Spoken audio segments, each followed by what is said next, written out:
kde vieme nájsť energiu? Okolo seba, kde viete nájsť energiu? Hovor. Všade. Všade. Prečo všade?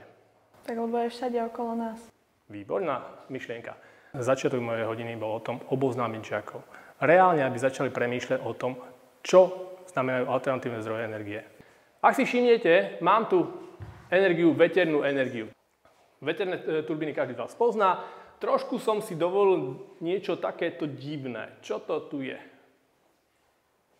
Je to nejaké čerpanie energie, ale energie čoho? Áno, výborne. No a vlny spôsobuje čo? Vietor. Takže aj toto by som mohol zaradiť k veternej energii, aj keď svojím spôsobom je to vlastne trošku iný druh energie.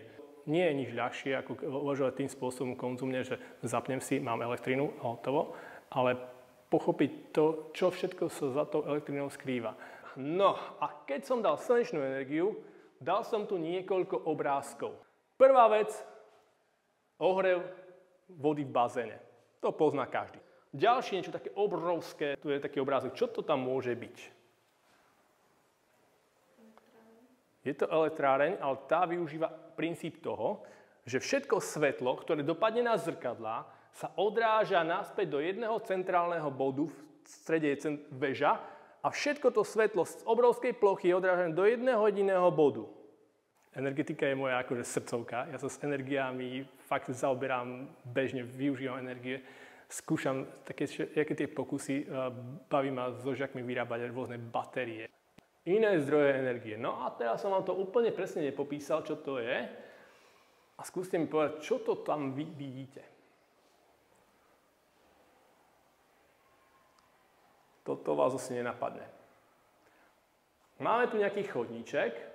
A ten chodníček má pod sebou nejaké tie body, ktoré asi keď chodím po chodníku, tak čo tam robím tie body? Vyrábajú energiu. Čo robím? Vyrábajú energiu. Ako? Ako? Stlačaním. Stlačaním. Totižto existuje tzv. Piezoelektrický kryštál, ktorý keď stlačím, tak vytvorím z ňom elektrínu. A otázka znie, to je taká nejaká novinka, ne? To ste nikto v živote nikdy nepočuli, ne? Nikto? Nie. A keď vám poviem, že klamete? A ja vám za to ručím. Čo je to tu? Zapaľovač. A na akom princípe funguje zapaľovač? Bežný zapaľovač, taký tie staršie, máte takéto koliesko, ne? Áno. Má toto koliesko? Nie. A toto tu vo vnútri, keď si všimnete, je tzv. Piezoelektrický kryštál. Tým, že ja ho stlačím, vytvorím iskru, ktorá mi zapáli unikajúci plyn. Pochopili? Tá emócia je veľmi dôležitá, lebo on sa hovorí, že aj človek si vytvára štruktúru v mozgu na základe emócie.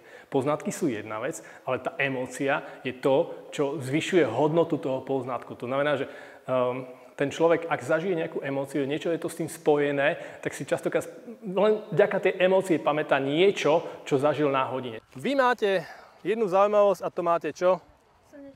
Aké máte panely tu momentálne?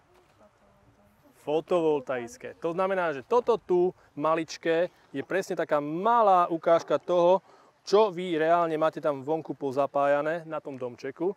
No a skúste si pozrieť takúto vecičku, prvú najdôležitejšiu vecičku, kam by som mal orientovať panely. Tak mne sa najviac páčili tie slnečné, tá slnečná energia, lebo je to niečo, čo sa nevidí tak každý deň a je to dosť také zaujímavé. Ja som vám tu dal farbičky a máme 5 možností. Ak ste si všimli, odporúčam vám jednu vec a to si zoberte mobily, zoberte si stopky a urobte si takúto hitparádu toho, že akej farby by mal byť solárny panel. Biely, zelený, čierny, červený alebo modrý. Využívame na to šošovky. Čo robí tá šošovka? Páli. Nepáli. Ona sústredí lúče do jedného jediného bodu. Išlo len o to, aby ste uvedomili, že to svetlo nesie v sebe obrovskú energiu. Energiu, ktorú keď skoncentrujete do nejakého bodu, dokážem podpáliť papier. Takže takýmto spôsobom som chcel tie deti rozvíjať, aby vedeli, aké tie alternatívne zdroje energie sú. Kto z vás má panely doma? No, máte niekto panely doma?